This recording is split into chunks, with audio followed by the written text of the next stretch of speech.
মার্কিন president Donald Trump আবারও চমকে দিলেন আন্তর্জাতিক অঙ্গনকে। নিজেকে ভেনেজুয়েলার ভারপ্রাপ্ত প্রেসিডেন্ট দাবি করে সামাজিক যোগাযোগ মাধ্যম ট্রুথ সোশ্যালে একটি ছবি পোস্ট করেছেন। ধারণা করা হচ্ছে ব্যঙ্গ করে তিনি এই পোস্ট দিয়েছেন। যদিও ভেনেজুয়েলায় হামলার পর থেকেই ট্রাম্প দাবি করে আসছেন ভেনেজুয়েলাকে চালাবে যুক্তরাষ্ট্র। ছবিটি দেখতে উইকিপিডিয়ার সম্পাদিত একটি পেজের মতো।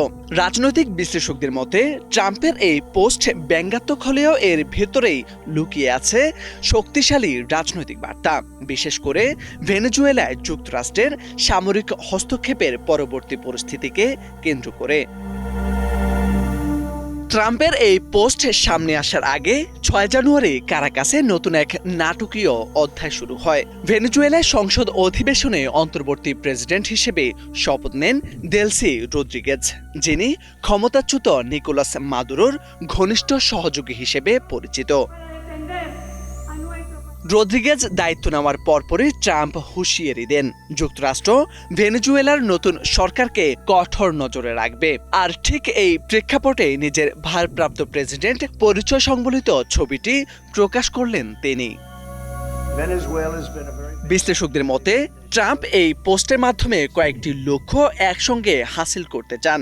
ভেনেজুয়েলায় মার্কিন ক্ষমতা ও প্রভাবের বিষয়টি তুলে ধরে নিজের প্রশাসনের দৃঢ়তা দেখানো, দেশ বিদেশের সমর্থকদের কাছে ক্ষমতাশীল ও নিয়ন্ত্রণকারী নেতৃত্বের ইমেজ তুলে ধরা, মার্কিন কংগ্রেস ও বিরোধী রাজনৈতিক শক্তির উপর চাপ তৈরি করা হতে পারে।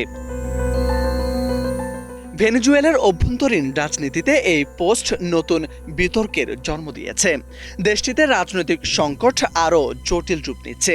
একদিকে অন্তর্বর্তী নেতৃত্বের শপথ, অন্যদিকে যুক্তরাষ্ট্রের দৃশ্যমান প্রভাব ও সামরিক অভিযান পরবর্তী ক্ষমতার লড়াই। এর মধ্যে ট্রাম্পের ভারপ্রাপ্ত প্রেসিডেন্ট লেখা ছবির পোস্ট যেন আগুনে ঘি ঢালার মতোই কাজ করছে।